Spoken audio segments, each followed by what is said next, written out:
नमस्कार। नेपाल टेलिभिजनको यो समाचारमा यहाँलाई स्वागत गर्दछु। म हुँ भद्रिकाजी गुरुङ र म छहरा दवाडी।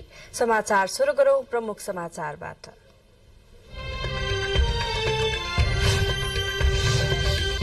संवैधानिक परिषदको बैठकमा प्रधान न्यायाधीश नियुक्तिका विषयमा छलफल सुरु, अर्को बैठकले निर्णय गर्ने।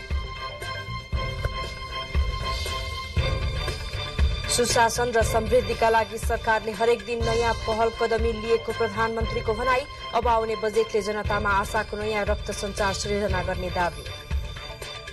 राष्ट्रपति रामचन्द्र पौडेलको नयाँ दिल्ली स्थित एम्स अस्पतालमा उपचार हुँदै राष्ट्रपतिको स्वास्थ्य परीक्षणसँगै उपचार शुरू गरिएको चिकित्सकहरूद्वारा जानकारी। प्रतिनिधि सभाको बैठकमा सांसदहरूद्वारा वायु प्रदूषण नियन्त्रण र फोहोर मैला व्यवस्थापन गर्न सरकारको ध्यानाकर्षण। नागरिकता सम्बन्धी विधेयक तत्काल ल्याउन माग। चीनलाई उछिन्दै भारत बन्यो विश्वकै धेरै जनसंख्या भएको देश। सरदर आयुमा भने चीन अगाडि। जनसंख्या वृद्धिले आर्थिक उन्नतिका लागि अवसर प्रदान गर्ने विश्लेषण। र एससीसी प्रिमियर लीग अन्तर्गत आज भएको खेलमा यूएई र ओमान विजयी। यूएईसँग कुवेत र ओमानसँग कतार पराजित।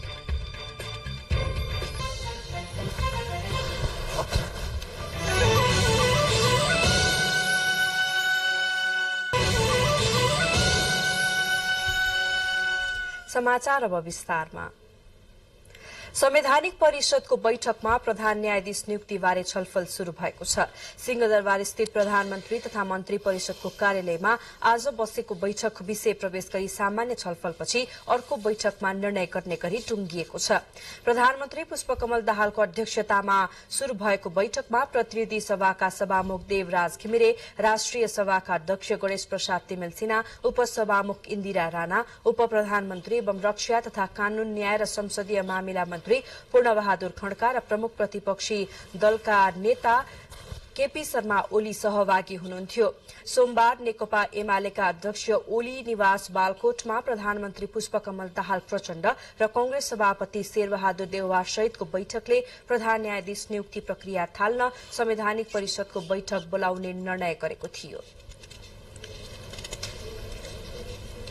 प्रधान न्यायाधीश नियुक्ति सम्बन्धमा त्यो विषयमा छलफल भयो। अर्को बैठकमा निर्णय गर्ने गरिकन अहिले कुनै निर्णय चाहिँ भयो।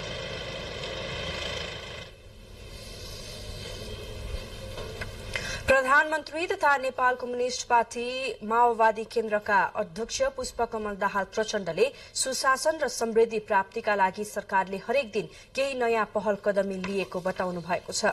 तनहुँको डुम्रे बजारमा क्षेत्र नम्बर 1 को सत्ता गठबन्धनको चुनावी सभालाई सम्बोधन गर्दै प्रधानमन्त्रीले समृद्धिका लागि आगामी आर्थिक वर्षको नयाँ बजेटले जनतामा नयाँ रक्त संचार गर्ने बताउनुभयो। नयाँ बजेटमा जनतामा आशाको नयाँ रक्त संचार सृजना गर्ने गरी काम गरिने बताउँदै प्रधानमन्त्री प्रचण्डले निकै ठूलो मेहनतपछि वर्तमान गठबन्धन फेरि एकताबद्ध भएर अघि बढेकाले अब देशले विकासको गति लिने बताउनुभयो। हिजोको मन्त्री परिषद बैठकले राष्ट्रिय परिचय पत्रमा अभिलिखित नागरिकका वैयक्तिक र जैविक विवरण रुजु गर्न निजी कम्पनीलाई दिएको ठेक्का र त्यस सम्बन्धी जारी कार्यविधि खारेज गरेको प्रसंगबारे बोल्दै प्रधानमन्त्रीले क्याबिनेटले निकै महत्वपूर्ण निर्णय गरेको जानकारी पनि दिनुभयो। कुनै आधी हुरी बतासमा हामी नाच्यौं, शक्तिशाल जस्तो दोहोरोसँग खडा भएर शान्ति, संविधान र विकासको निम्ति प्रतिबद्धता व्यक्त गर्यौं। भ्रष्टाचार र बेथितिलाई रोक्नको लागि केही कठोर कदम चालिएको छ। म अहिले व्याख्या गर्दिनँ। केही कठोर कदम चालिएको छ। हिजो अस्ति मात्रै हिजोको मात्रै क्याबिनेटको निर्णय तपाईहरुले हेर्नु होला। कुरो गहिरो छ, कुरो धेरै गहिरो छ। ठुल्ठुला गफ हाँक्नेहरूको असलियत के हो भन्ने कुरा हामीले देखिरहेका छौँ। सभामा नेपाली कंग्रेसका सभापति शेरबहादुर देउवा, नेकपा एकीकृत समाजवादीका अध्यक्ष माधव कुमार नेपाल र नेपाल समाजवादी पार्टीका अध्यक्ष बाबुराम भट्टराई लगायतका नेताले 5 वर्षसम्म नै गठबन्धन सरकारको विकल्प नभएको बताउनुभयो।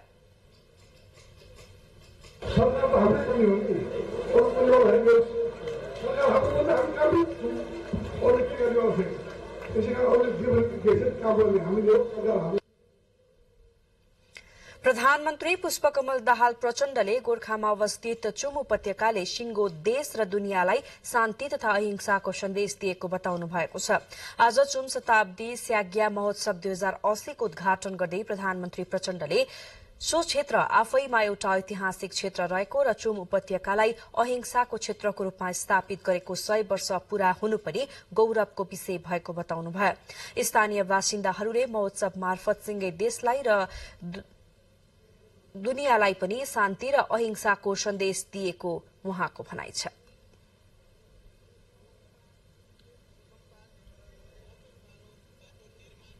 नेपाल सरकारले हवाई उडानका लागि निषेधित क्षेत्र तोकेकोमा गर्भवती तथा सुत्केरी महिलाहरूको आपतकालीन उद्धार तथा प्राकृतिक विपत्तिबाट मानिसहरूको निषेधित क्षेत्रका कारण उद्धारको अभावमा ज्यान समेत जाने गरेको अवस्था बारे मलाई जानकारी गराउनु भएको छ।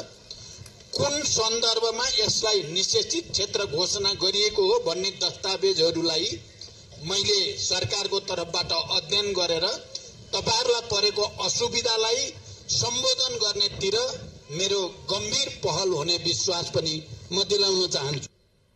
उत्तरी गोरखाको चुमनुब्री गाउँपालिका 7 छेकम्पार स्थित राजेन गुम्बामा अहिंसा अभियान चुमवासीको पहिचान भन्ने नाराका साथ महोत्सव शुरू भएको छ। प्रकृति र संस्कृतिको संरक्षणका लागि महोत्सव शुरू भएको चुम शताब्दी स्याग्या महोत्सव 2080 मूल समारोह समितिका अध्यक्ष तथा चुमनुब्री गाउँपालिकाका अध्यक्ष निमा लामाले जानकारी दिनुभयो। 3 दिनसम्म चल्ने महोत्सवमा पालिका भन्दा बाहिरबाट 1000 भन्दा बढ़ी मानिसहरू अवलोकनका लागि चुम उपत्यका पुग्ने आयोजक पक्षले अपेक्षा गरेको छ। राष्ट्रपति रामचन्द्र पौडेलको दिल्ली स्थित all India institute of medical science AIIMS अस्पतालमा उपचार शुरू भएको छ। राष्ट्रपति पौडेललाई स्वास्थ्यमा समस्या देखिएपछि मंगलबार बिहान त्रिवी शिक्षण अस्पताल महाराजगंजमा भर्ना हुनु भएको थियो।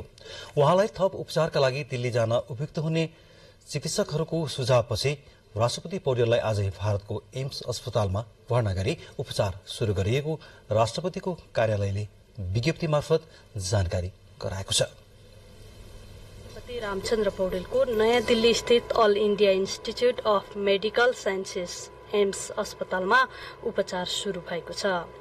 पेटमा समस्या देखिएपछि राष्ट्रपति पौडेललाई मंगलबार साँझ त्रिवी शिक्षण अस्पताल महाराजगंजमा भर्ना गरिएको थियो। अस्पताल भर्ना गरिए पनि स्वास्थ्यमा उल्लेख्य सुधार नभएपछि राष्ट्रपतिलाई थप उपचारका लागि भारत लगिएको हो। यसअघि बायाँ छातीको तल्लो भागबाट भिडियो एक्सरेको सहायताले पानी निकालिएको थियो।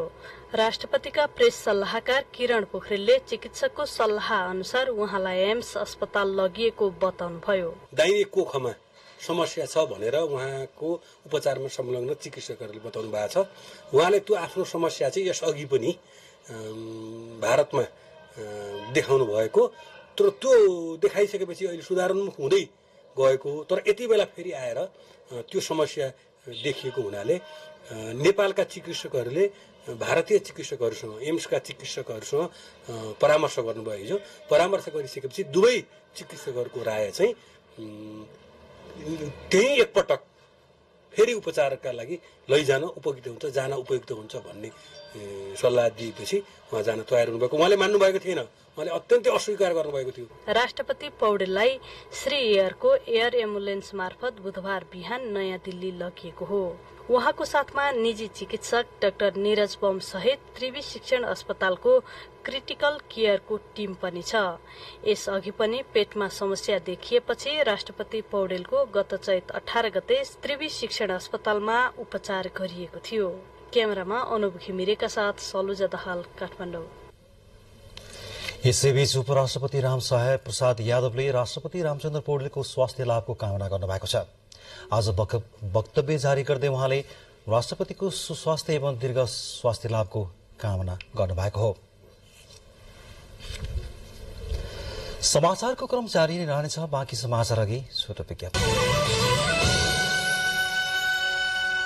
बाँकी समाचारमा फेरि स्वागत छ। प्रधानमन्त्री पुष्पकमल दाहाल प्रचण्डले विद्यार्थीलाई समयमै पाठ्य पुस्तक पुर्याउनका लागि आफूले प्रत्यक्ष रूपमा हस्तक्षेप गरेको बताउनु भएको छ।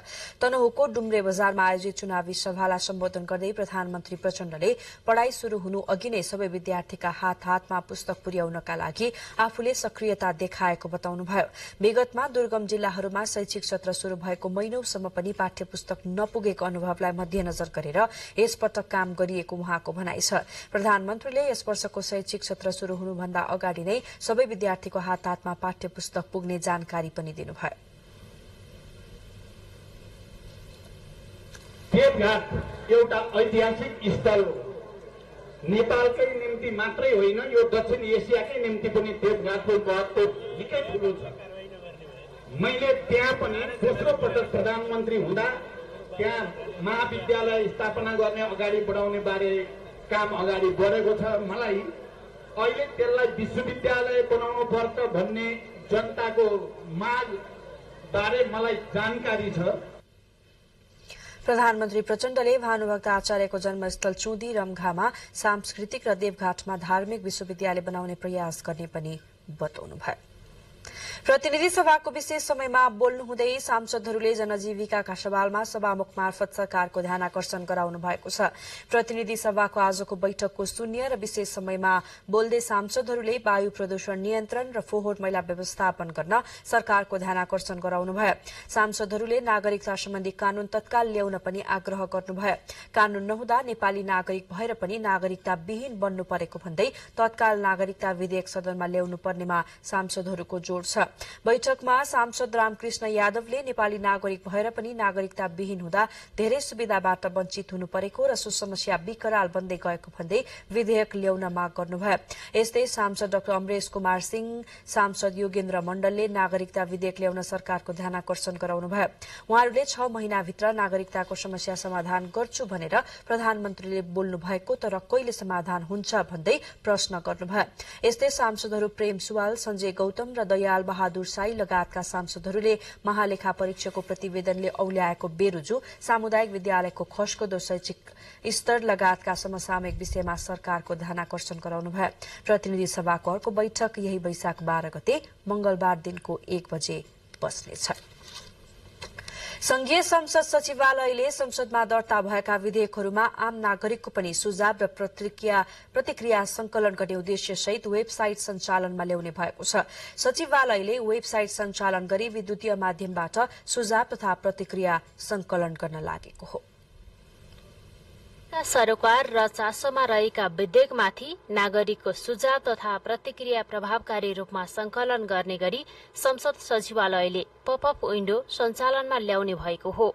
संविधानको धारा 274 र प्रतिनिधि सभा नियमावलीको नियम 137 अनुसार पेश भएको विधेयक सम्बन्धित सदनमा प्रस्तुत भएको 30 दिनभित्र सर्वसाधारणको जानकारीका लागि सार्वजनिक रूपमा प्रकाशन गर्नुपर्ने व्यवस्था छ।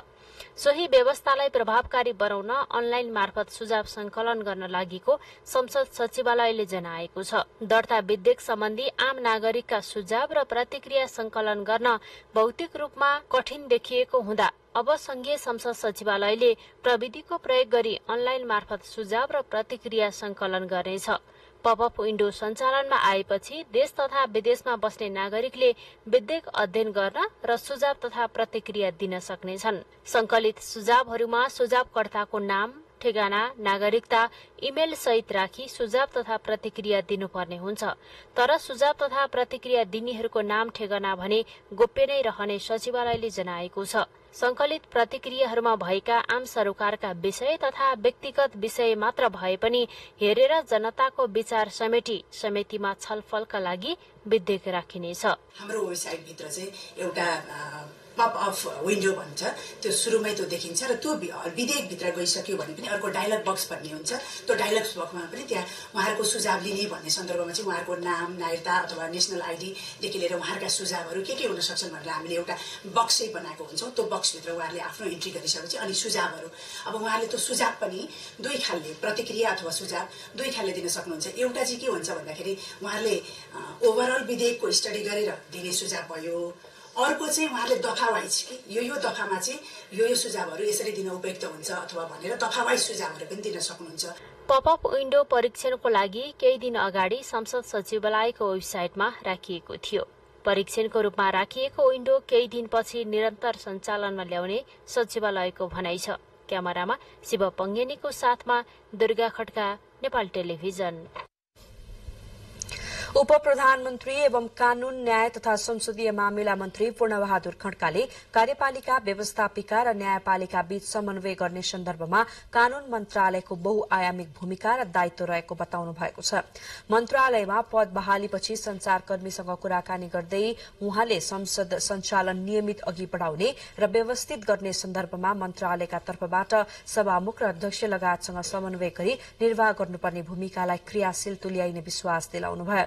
उहाँले संघीयता कार्यान्वयनसँग जोडिएका ऐन कानून निर्माणलाई प्राथमिकतामा राखेर छिटो पारित गर्न प्रयत्नशील हुने तथा संसदमा पुर्याउन तयार भएका कतिपय विधेयक सरकारसँग समन्वय गरी संसदमा पठाइने जानकारी पनि दिनुभयो। त्यो व्यवस्थालाई कार्यान्वयन गर्नको लागि ऐनहरूको निर्माण अपरिहार्य छ, अनिवार्य छ। ती ऐनहरूको निर्माण गरेर त्यही मार्फत जनताका अधिकारहरूको कार्यान्वयन हुने, मौलिक हकहरू होस्, मानव अधिकारहरू, अन्य जुन कुराहरू छन् ती सबै ऐन निर्माण गरेर ऐन मार्फत जनताले उपभोग गर्न पाउने कुरा भएको हुनाले त्यसतर्फ हाम्रो गम्भीर ध्यान जानेछ। उहाँले संवैधानिक व्यवस्था अनुरूप जेठ 15 गते बजेट ल्याउने गरी कार्ययोजनाका आधारमा संसद अधिवेशनको अन्त्य र आह्वान हुने स्पष्ट गर्नुभयो। राष्ट्रपति रामचन्द्र पौडेलले प्रधानमन्त्रीको सिफारिशमा कानून मन्त्रालयको पनि कार्यभार सम्हाल्ने गरी तोक्नु भएपछि उप प्रधानमन्त्री खड्काले आज मन्त्रालयमा पद बहाली गर्नुभएको हो। माओवादी केन्द्रका उपाध्यक्ष तथा पूर्व सभामुख कृष्णबहादुर महराले जातीय विभेद अन्त्यका लागि सचेतना र जागरण आवश्यक रहेको बताउनु भएको छ। दलित मुक्ति मोर्चा लुम्बिनी प्रदेशको दोस्रो सम्मेलनलाई सम्बोधन गर्दै नेता महराले जातीय विभेद अन्त्यका लागि सचेतना र जागरण आवश्यक रहेको बताउनु भयो। उहाँले अझै कतिपय समाजमा जातको आधारमा विभेद हुनु दुःखद भएको बताउनुहुँदै समाज रूपान्तरणको लागि सरकारी स्तरबाट सचेतना र जागरणका कार्यक्रम सञ्चालन हुनुपर्नेमा जोड़ दिनुभयो। विभेद अन्त्यका लागि कानून र संविधानले गरेका व्यवस्थाहरू पर्याप्त भए पनि समाजमा जागरण आवश्यक रहेको नेता महराको भनाइ थियो। सरकारलाई आम सहमत हुने काम राख्ने, सुशासन कायम गर्ने, बिग्रदो आर्थिक स्थितिलाई बनाउने इत्यादि कामहरूमा मुख्य जोड छ। यही वैशाख 10 गते हुने प्रतिनिधि सभा सदस्यको उपनिर्वाचनका लागि सम्बन्धित निर्वाचन क्षेत्रमा सार्वजनिक विदा दिन उच्च स्तरीय निर्वाचन सुरक्षा समितिले नेपाल सरकारलाई आग्रह गर्ने निर्णय गरेको छ। प्रमुख निर्वाचन आयुक्त दिनेश कुमार थपलियाको उपस्थिति तथा निर्वाचन आयुक्त सगुन शमशेर जबराको अध्यक्षतामा गृह, रक्षा र अर्थ मन्त्रालयका सचिवहरू, नेपाली सेनाका रथी, प्रहरी महानिरीक्षक, सशस्त्र प्रहरी महानिरीक्षक, राष्ट्रिय अनुसन्धान विभागका मुख्य अनुसन्धान अधिकृत लगायत सहभागी बैठकले उक्त आग्रह गर्ने निर्णय गरेको हो। आयोगका सहायक प्रवक्ता सूर्य प्रसाद अरियालका अनुसार निर्वाचन हुने तनहुँ, चितवन र बाराका सम्बन्धित क्षेत्रमा मतदानका दिन सार्वजनिक विदा दिन तथा मतदान स्थल र केन्द्र रहेका सामुदायिक विद्यालयमा यही वैशाख 8 गतेदेखि 3 दिन सार्वजनिक विदाको व्यवस्था मिलाउन नेपाल सरकारको मुख्य सचिव मार्फत आग्रह गर्ने निर्णय भएको हो। बैठकले आचार संहिता प्रतिकूलका कार्य हुन नदिन, सूक्ष्म निगरानी तथा अनुगमन गर्न र मतगणना सम्पन्न नभएसम्म मदिराजन्य पदार्थ बिक्री वितरण तथा सेवनलाई नियन्त्रण गर्ने व्यवस्था मिलाउनु पर्ने गृह मन्त्रालय मार्फत लेखी पठाउने निर्णय गरेको छ। मध्य प्रदेशको बारा निर्वाचन क्षेत्र नम्बर 2, गण्डकी प्रदेशको तनहुँ क्षेत्र नम्बर 1 र बागमती प्रदेशको चितवन क्षेत्र नम्बर 2 मा प्रतिनिधि सभा सदस्यको उपनिर्वाचन हुँदैछ। वैशाख 10 गते हुन लागेको प्रतिनिधि सभा सदस्य पदको उपनिर्वाचनको तयारी स्वरूप बाराको सदरमुकाम कलैयामा आज नमूना मतदान गरिएको छ।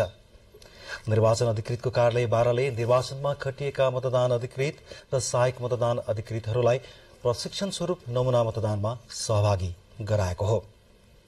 नमूना मतदानमा मतदान गर्ने तरिका, सुरक्षा घेरा कस्तो हुने, मत पेटिकाको सुरक्षा लगायतका विषयमा समेत जानकारी गराइएको थियो। यसैबीच निर्वाचन अधिकृतको कार्यालयले बाराले उपनिर्वाचनमा खटिने निर्वाचन अधिकृत र सहायक निर्वाचन अधिकृतहरूको प्रशिक्षण कार्यक्रम समेत सम्पन्न गरेको छ। समाचारमा फेरि पालो भएको छ छोटो विज्ञापनको। बाँकी समाचारमा फेरि स्वागत छ। राष्ट्रिय सभाका अध्यक्ष गणेश प्रसाद तिमेल सिन्हा 8 सदस्यीय संसदीय प्रतिनिधि मण्डलको नेतृत्व गर्दै आज रूस प्रस्थान गर्नुभएको छ। रूसको उपल्लो सदन federation council of federal assembly of रसियाका अध्यक्षको निमन्त्रणामा उहाँ रूस जानुभएको हो। प्रस्थान अघि त्रिभुवन अन्तर्राष्ट्रिय विमानस्थलमा आयोजित पत्रकार सम्मेलनमा अध्यक्ष तिमेल सिन्हाले भ्रमण दुई देशबीचको संसदीय अभ्यास र अनुभव आदान प्रदानमा उपयोगी हुने बताउनुभयो। देशका संस्थाहरूको बीचमा एउटा एमओयू पनि हामी गर्नेछौँ। खास गरेर संसदीय प्रतिनिधिको बारेमा जानकारी गराउने, भवनको आदान प्रदान गर्ने, संसदलाई प्रभावकारी बनाउने, एकअर्काबाट सिक्ने र त्यसको लागि सपोर्टहरू गर्ने लगायतको विषयहरू त्यसमा उल्लेख हुनेछ, जो पछि यहाँले पाउनु हुनेछ।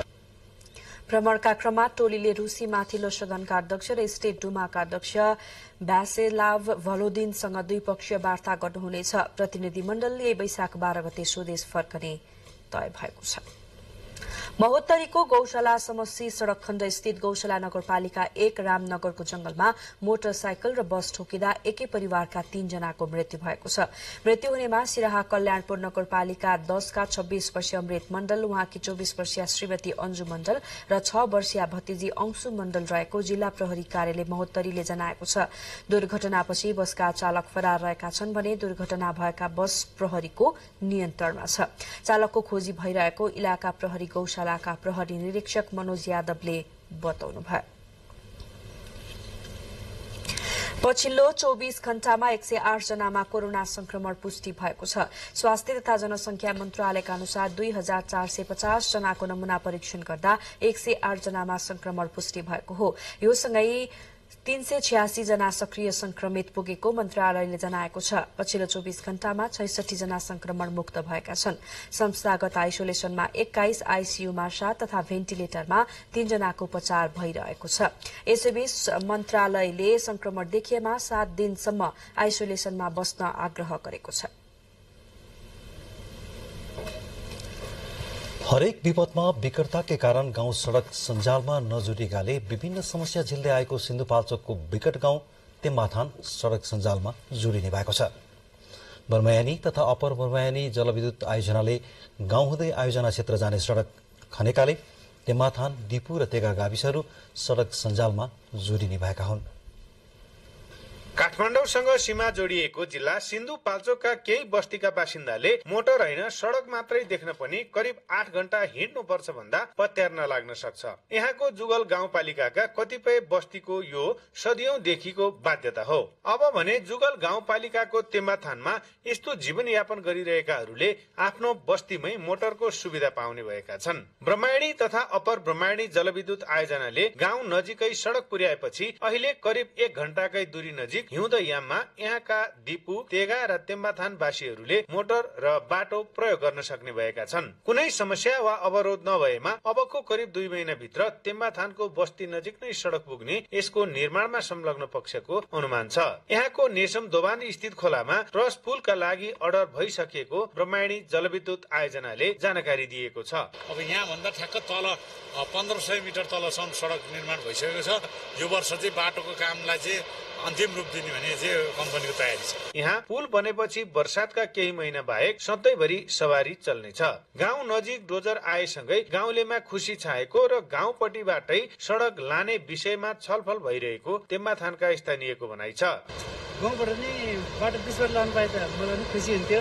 अहिले सड़क पुगेको स्थानबाट तेम्माथान करिब 2 किलोमिटरको दूरीमा छ। यहाँ ब्रह्मायणी नदीको दायाँबाट गए पहरो र बायाँबाट भए पहिरो छिचोल्नु पर्छ। कताबाट जाने भन्ने छिटै निष्कर्षमा पुगेमा यस वर्षको वर्षात अघि नै तेम्माथान सड़क पुर्याउन सकिने तयारी रहेको आयोजनाले जानकारी दिएको छ। नेत्र पौडेल, नेपाल टेलिभिजन, तेम्माथान, सिन्धुपाल्चोक। राष्ट्रिय दैनिक पत्रिकाहरूमा छापिएका राजनीतिक समाचार मध्ये करिब 6% समाचार मात्रै महिला राजनीतिक कर्मी सम्बन्धी हुने गरेको एक अध्ययनले देखाएको छ। मिडिया एडभोकेसी ग्रुप म्याक नामक संस्थाले विभिन्न 8वटा राष्ट्रिय दैनिकमा 3 महिनाको अवधिमा छापिएका समाचारहरूको अध्ययन गर्दा महिला राजनीतिक कर्मी सम्बन्धी समाचार न्यून संख्यामा छापिएको पाइएको हो। तीन महिनामा 8वटा पत्रिकामा राजनीति सम्बन्धी 3176 वटा समाचार छापिएको र त्यसमध्ये 6.4% अर्थात 192 वटा समाचार मात्रै महिला राजनीतिक कर्मी सम्बन्धी देखिएको प्रतिवेदनमा उल्लेख गरिएको छ। प्रतिवेदन सार्वजनिक कार्यक्रममा नेपाली कांग्रेसकी नेत्री पुष्पा भुषालले पद र व्यक्तित्व नै समाचारको प्रमुख स्रोत हुने भएकाले निर्णायक तहमा महिला सहभागिता बढाउनु पर्नेमा जोड़ दिनुभयो।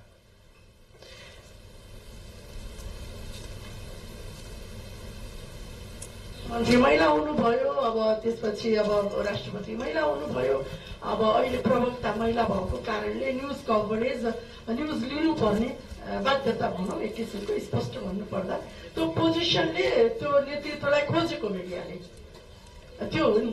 तर अब इस्यु के हो भने पोलिटिकल पार्टीमा वा पार्लियामेन्टमा साँच्ची प्रतिनिधित्व र प्रतिनिधित्वले खेल्ने रोलसँग जोडियो के मिडिया। नेकपा एकीकृत समाजवादी पार्टीका नेत्री रामकुमार झाँक्रीले पार्टीमा पदाधिकारी तहमा महिला सहभागिता देखिए पनि निर्णायक तहमा महिलाको भूमिका नहुँदा संचारको मूल प्रभावमा स्थान पाउन नसकेको बताउनुभयो।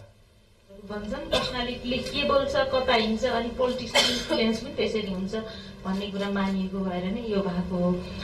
अब त्यसो गर्दा हामी पहल कदमी त पार्टीभित्रै लिनु पर्यो। अब यो समावेशी कुराहरूले पनि पोजिसनमा महिलाहरू चाहिँ संख्यात्मक हिसाबले हामी पुग्यौं, तर निर्णय फेरि साँगुरेर धन व्यक्तिमा गयो कि।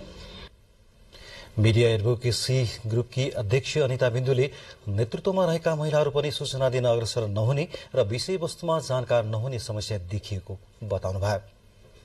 महिला राजनीतिक कर्मीको कभरेज हामीले पर्सेन्टेजमा अघि 192 वटा भन्यो नि महिलाहरूको, त्यसलाई चाहिँ हामीले पर्सेन्टेजमा हेर्दाखेरिमा गोर्खापत्रको 25.5% अलिकति बढी गोर्खापत्रले कभरेज गरेको छ।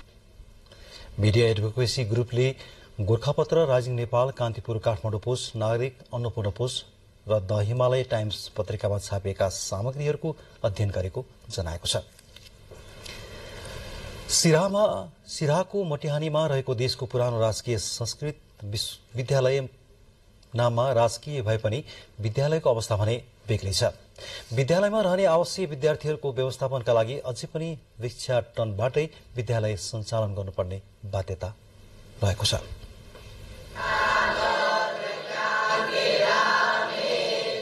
मुलुकको पहिलो दर्तावाल गुरुकुल मोहतरीको मठ्यानीमा अवस्थित राजकीय संस्कृत माध्यमिक विद्यालयको अवस्था भने बेग्लै पाइएको छ। तराईको प्रचण्ड गर्मीको बीच आर्थिक अभावका कारण आवासीय विद्यार्थीहरूको लागि सामान्य झुलको व्यवस्थापन समेत विद्यालयले गर्न सकेको छैन। असाध्यै गर्मीका बीच रात जसोतसो काट्न खोजे पनि लामखुट्टेको टोकाई निकै पीडादायी हुने गरेको विद्यार्थीहरू बताउँछन्। चिसोमा त अलि भइहाल्छ, 2-4 जना केही फरक पर्दैन। गर्मी समयमा 2 जनालाई पनि गाह्रो पर्छ बेडमा। खोइ अब भन्नुपर्ने हो भने त अब सर्वप्रथम झुलको लागि हो, मच्छरको लागि चाहिने झुलै हो, झुललाई गर्नु पर्यो। 248 वर्ष पुरानो इतिहास बोकेको उक्त विद्यालय इतिहासको स्वर्ण अक्षरमा लेखिनु पर्ने भए पनि राज्यले गरेको उपेक्षाका कारण आवासीय विद्यार्थीको व्यवस्थापन भिक्षाटनबाट गर्नुपर्ने बाध्यता विद्यालयलाई छ।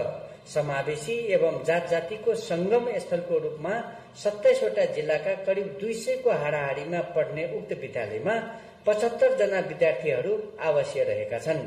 बाहिरबाट आउने विद्यार्थीको लागि अध्ययन अध्यापन गराउन सजिलो भए पनि आवासीय विद्यार्थीको व्यवस्थापन गर्न निकै पीडादायी भइरहेको विद्यालयका प्रधानाध्यापक ईश्वरी प्रसाद पौडेल बताउँछन्।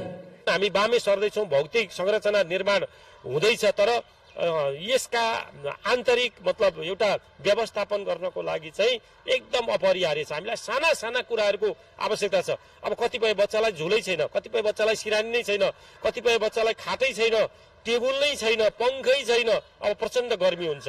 गुरुकुल मध्ये यो पहिला संस्कृत विद्यालयमा राणाकालीन समयमा ठूलो ओहदा पहुँचवाला जमिनदारका छोराछोरी पढेका स्कुल अहिले गरिब विपन्न दुखीका सन्तानहरू पढ्ने स्कुल भएका छन्।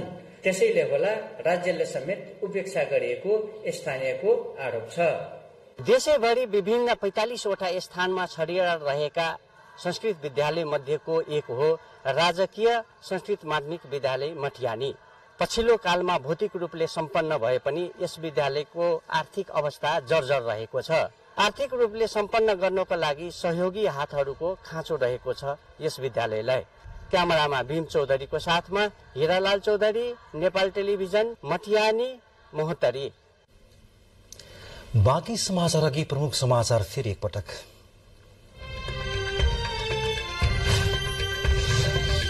संवैधानिक परिषदको बैठकमा प्रधान न्यायाधीश नियुक्तिका विषयमा छलफल सुरु, अर्को बैठकले निर्णय गर्ने।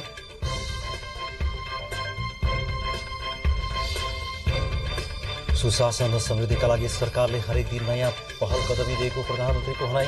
अब आउने बजेटले जनतामा आशाको नयाँ रक्त संचार सृजना गर्ने दावी। राष्ट्रपति रामचन्द्र पौडेलको नयाँ दिल्ली स्थित एम्स अस्पतालमा उपचार हुँदै राष्ट्रपतिको स्वास्थ्य परीक्षणसँगै उपचार सुरु गरिएको चिकित्सकहरूद्वारा जानकारी।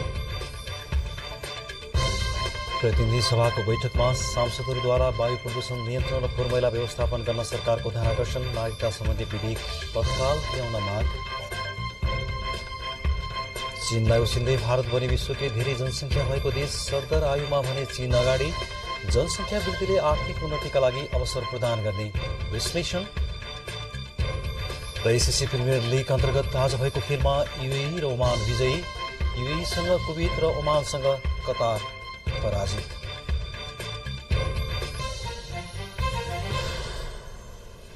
वसुन्धरा मान प्रज्ञा प्रतिष्ठानले विक्रमसम्म 2080 को वसुन्धरा श्री पुरस्कार वरिष्ठ चिकित्सक डाक्टर सन्दुक रोहित र मानश्री पुरस्कार वरिष्ठ वैज्ञानिक डाक्टर महावीर पुनलाई प्रदान गर्ने भएको छ। प्रज्ञा प्रतिष्ठानका कुलपति डाक्टर दुवसु छेत्रीको अध्यक्षतामा आज बसेको बैठकले स्वास्थ्य शिक्षा, स्वास्थ्य चेतना र नेत्र चिकित्साको सेवाद्वारा नेपाली समाजलाई स्वस्थ, समृद्ध र समुन्नत बनाउन महत्वपूर्ण योगदान गरी विश्व समुदायमा नेपाल र नेपालीको परिचय, पहिचान र प्रतिष्ठा उच्च र अक्षुण्ण राख्न विशिष्ट योगदान गर्नुहुने वरिष्ठ चिकित्सक डाक्टर रोहितलाई विक्रम सम्वत 2080 को वसुन्धरा श्री पुरस्कार प्रदान गर्ने निर्णय गरेको हो। यसैगरी बैठकले राष्ट्रिय आविष्कार केन्द्रको माध्यमबाट नेपालमा विज्ञान तथा प्रविधिको विकासमा महत्वपूर्ण योगदान गरी विश्व समुदायमा नेपाल र नेपालीको परिचय, पहिचान र प्रतिष्ठालाई उच्च बनाउन योगदान पुर्याएको भन्दै पुनलाई पुरस्कार दिने निर्णय गरेको बताइएको छ। आफूहरू नेपाली भाषी हो भन्ने थाहा भएको तर कुनै दिन नेपाल पुगिन्छ भन्ने कल्पना समेत उनीहरूलाई थिएन। तर नेपालमा आयोजना भएको मेरो भोइस युनिभर्स र मेरो डान्स युनिभर्स कार्यक्रमले नेपालसम्म आउने साइत जुराइदिएपछि म्यानमार, थाइल्याण्ड र बर्मामा बस्ने नेपाली भाषी कलाकारहरू यति बेला खुशी भएका छन्।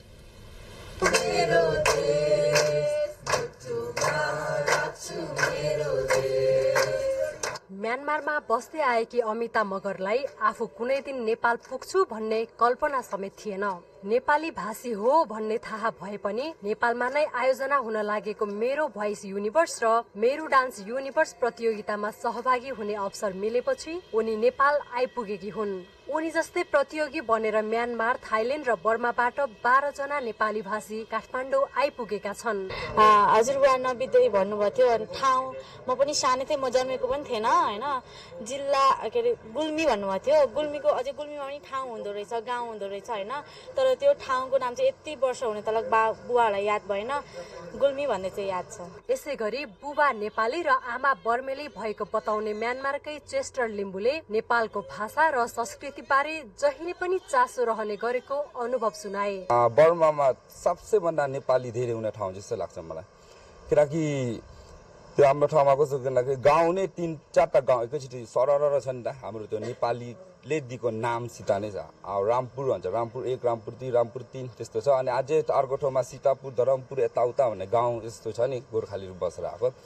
त्यहाँ पुग्यो नि उहाँ त गोर्खा भन्छ नि उहाँको मान्छेहरूले। गोर्खेको गाउँ हो के नानी, गाउँको बस्तीको नाम सुने नि थाहा भइहाल्छ। पुर्खा र पितृको देश नेपालमा पहिलो पटक पाइला राख्दा निकै भावुक भएको अर्का प्रतियोगी जुन अधिकारी सम्झिन्छन्। म्यानमारमा जन्मिएर अहिले थाइल्याण्ड बस्दै आएका जुनले नेपाल आएको 3 दिनसम्म निदाउन नसकेको भावुक हुँदै यसरी सुनाए। फर्स्ट एक्सपिरियन्स कस्तो भयो भन्दाखेरि मलाई लिटरली मलाई आँसु आएको थियो नेपाल। किन भन्दाखेरि मेरो घरका भनेको चाहिँ आमै एकपालि मात्रै आउनुभएको थियो। मेरो के भन्नुहुन्छ बाबाको आमा बढी आमा एकपालि मात्रै आउनुभएको थियो। अनि घरका चाहिँ आमा बाबा कोही आएका थिएनन्। जस्तो गर्दाखेरि म आउँदाखेरि कस्तो आँसु पनि झऱ्यो होइन। आफ्नो पितृभूमिमा टेक्न पाउँदाखेरि म अहिले नेपाल आउँदाखेरि मलाई सपना जस्तो 3 दिन तलब त मलाई निन्द्रा पनि खासै आएन। म्यानमार र थाइल्यान्डमा सामान्य नेपाली बोलिने दिपा पौडेलको अनुभव छ, तर म्यानमारमा अंग्रेजीसँगै नेपाली भाषा मिसाएर बोलिने गरेको दिपाको भनाइ छ। आफ्नो हजुरआमाले भने जहिले पनि नेपालीमा नै कुरा गरेको अनुभव कलाकार दिपाले यसरी साटिन्। म्यानमारमा पनि राम्रैसँग नै नेपाली बोल्छौँ, तर कस्तो हुन्छ भने मिक्स भेजिटेबल जस्तै प्योरली बोल्दैनौँ। लाइक आधी न्युमर आधी इङ्ग्लिस हो, लाइक बर्मा हो, त्यस्तै मिक्स गरेर बोलिन्छ नि त। हजुरको त्यो पहिलो पुस्ता बुवामा हजुरबा हजुरआमाहरू चाहिँ नेपाली नै बोल्नुहुन्थ्यो? हजुर, सबै नेपाली नै बोल्नुहुन्थ्यो। इभन मेरो आबो अहिले उहाँ त हुनुहुन्न, तर उहाँले राम्रैसँगले बर्मा पनि बोल्न जान्नुहुन्थेन। जति हामीले जान्दछौँ उसले त्यति पनि जान्नुहुन्थेन, सिर्फ नेपालीमा धेरै उहाँले चाहिँ त्यति बात गर्नुहुन्थ्यो। International welfare and support foundation अमेरिकाले मेरो भोइस युनिभर्स र मेरो डान्स युनिभर्स प्रतियोगिता आयोजना गरेको थियो। सोही प्रतियोगिताका लागि छनौट भएपछि म्यानमार, थाइल्यान्ड र बर्माबाट आएका यी 12 जनाले नेपाली शुद्ध बोल्न कोसिस गरिरहेका छन्। विश्वका विभिन्न देशबाट छनौट भई नेपाल आएका प्रतिस्पर्धी बीच अहिले दोस्रो चरणको छनौटका लागि प्रतिस्पर्धा भइरहेको छ। दुवै रियालिटी शोका विजेताले 1-1 करोड रुपैयाँ पुरस्कार पाउनेछन्। कार्यक्रम वैशाख 20 देखि नेपाल टेलिभिजनमा प्रसारण हुँदैछ। क्यामेरा पर्सन सुरेन्द्र आचार्यका साथमा दिलीपा श्री अधिकारी, नेपाल टेलिभिजन, काठमाडौँ। विदेशमा बस्ने नेपाली भाषी कलाकारहरूको यो प्रसंगपछि अब चित्रकला सम्बन्धी प्रसंग। काठमाडौँमा आजबाट भक्तपुरदेखि कान्तिपुर नामक सामूहिक कला प्रदर्शनी शुरू भएको छ। सिद्धार्थ आर्ट ग्यालरी, ख्वाप पोभा पुच तथा डिभोटी आर्ट ग्यालरीको संयुक्त आयोजनामा कला प्रदर्शनीको आयोजना गरिएको हो। प्रदर्शनीमा इतिहासमै पहिलो पटक भक्तपुरका प्रख्यात कलाकारहरूद्वारा सृजना गरिएका कलाकृतिहरू प्रदर्शनीमा राखिएको छ। प्रदर्शनी 3 दिनसम्म चल्नेछ। अब अन्तर्राष्ट्रिय प्रसंग। भारत विश्वको सबैभन्दा बढी जनसंख्या भएको देश बनेको छ। संयुक्त राष्ट्रसंघीय जनसंख्या कोष UNFPA को पछिल्लो तथ्याङ्क अनुसार भारत चीनभन्दा 29 लाख बढी जनसंख्या भएको देश बनेको छ। UNFPA को the state of world population report 2023 मा भारतको जनसंख्या 1 अर्ब 42 करोड 86 लाख पुगेको तथा चीनको जनसंख्या 1 अर्ब 42 करोड 57 लाख रहेको उल्लेख गरिएको छ। प्रतिवेदन अनुसार सरदर आयुमा भने भारतभन्दा चीन अगाडि छ। चीनमा महिलाको सरदर आयु 82 वर्ष तथा पुरुषको 67 वर्ष छ भने भारतमा महिलाको सरदर आयु 74 र पुरुषको 71 वर्ष रहेको छ। यद्यपि भारतले सन् 2011 यता जनगणना नगरेकोले जनसंख्या वृद्धिको आधिकारिक तथ्याङ्क भने सार्वजनिक गरेको छैन। प्रत्येक 10 वर्षमा हुने जनगणना 2021 मा कोरोनाका कारण स्थगित गरी सन् 2024 मा हुने घोषणा गरिएको छ। समाचारमा फेरि पालो भएको छ छोटो विज्ञापनको।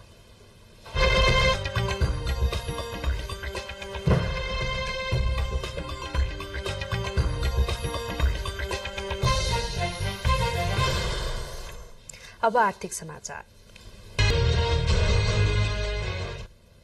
सरकारी स्वामित्वमा रहेका अधिकांश संस्थानहरूले लामो समयदेखि लेखा परीक्षण नगरेको पाइएको छ।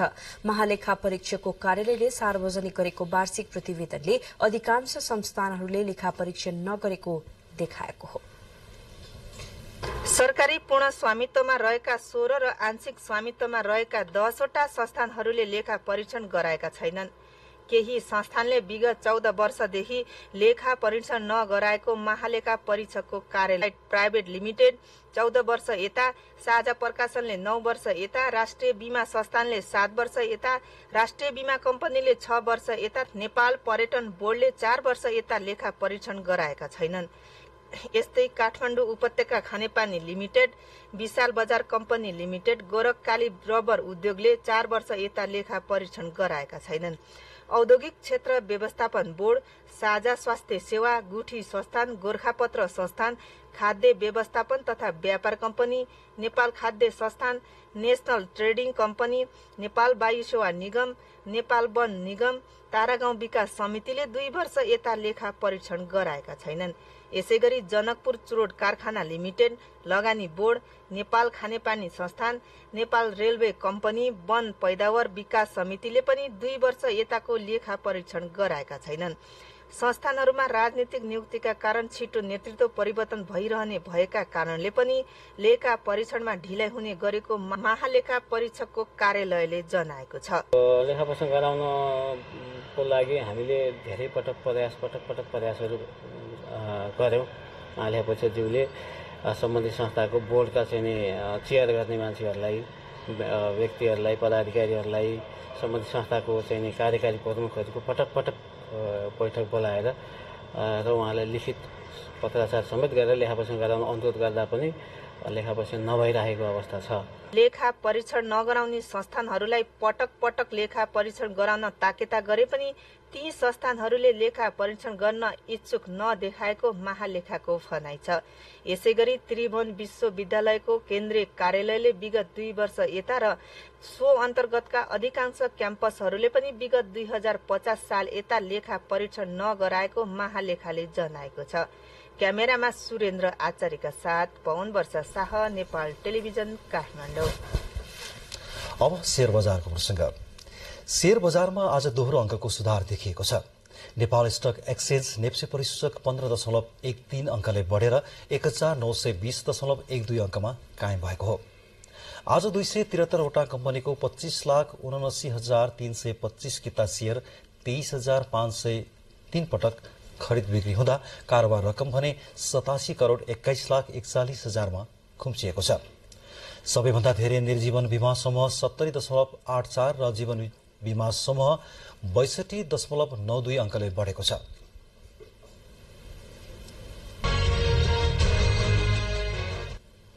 अब खेलकुद समाचार।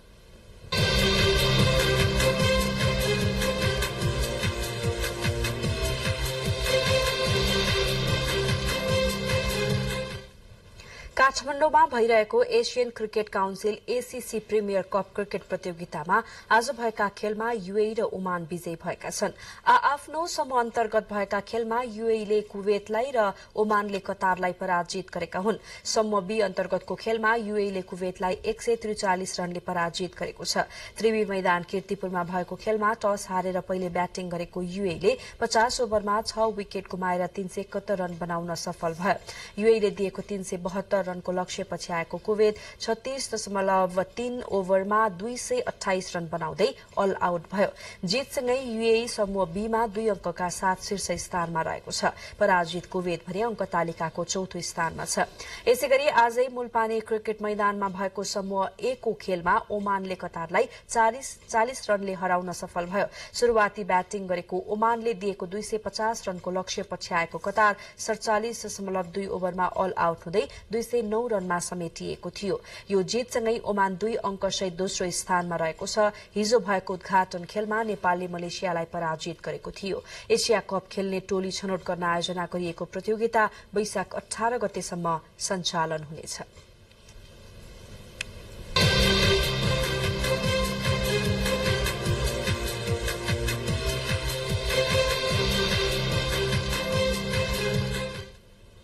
अब मौसम सम्बन्धी जानकारी। देशका सुदूरपश्चिम प्रदेश र कर्णाली प्रदेश लगायत अन्य पहाड़ी भूभागमा आंशिकदेखि सामान्यतया बदली रही बाँकी भूभागमा मौसम आंशिकदेखि सामान्य बदली रही मौसम सामान्यतया सफा रहने मौसम पूर्वानुमान महाशाखाले जनाएको छ। अब मौसम सम्बन्धी थप विवरण।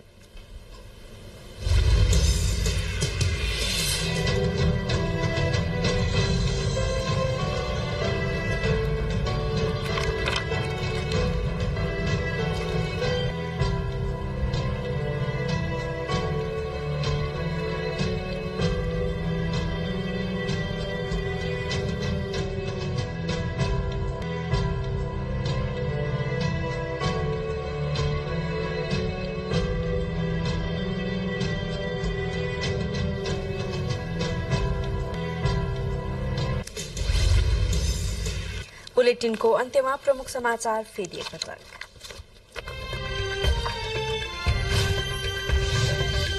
संवैधानिक परिषदको बैठकमा प्रधान न्यायाधीश नियुक्तिका विषयमा छलफल शुरू, अर्को बैठकले निर्णय गर्ने। सुशासन र समृद्धिका लागि सरकारले हरेक दिन नयाँ पहल कदमी लिएको प्रधानमन्त्रीको भनाई। अब आउने बजेटले जनतामा आशाको नयाँ रक्त संचार सृजना गर्ने दावी। राष्ट्रपति रामचन्द्र पौडेलको नयाँ दिल्ली स्थित एम्स अस्पतालमा उपचार हुँदै राष्ट्रपतिको स्वास्थ्य परीक्षणसँगै उपचार शुरू गरिएको चिकित्सकहरूद्वारा जानकारी। प्रतिनिधि सभाको बैठकमा सांसदहरूद्वारा वायु प्रदूषण नियन्त्रण र फोहोर मैला व्यवस्थापन गर्न सरकारको ध्यानाकर्षण। नागरिकता सम्बन्धी विधेयक तत्काल ल्याउन माग। चीनलाई उछिन्दै भारत बन्यो विश्वकै धेरै जनसंख्या भएको देश। सरदर आयुमा भने चीन अगाडि। जनसंख्या वृद्धिले आर्थिक उन्नतिका लागि अवसर प्रदान गर्ने विश्लेषण। र एससीसी प्रिमियर लिग अन्तर्गत आज भएको खेलमा युएई र ओमान विजयी। युएईसँग कुवेत र ओमानसँग कतार पराजय।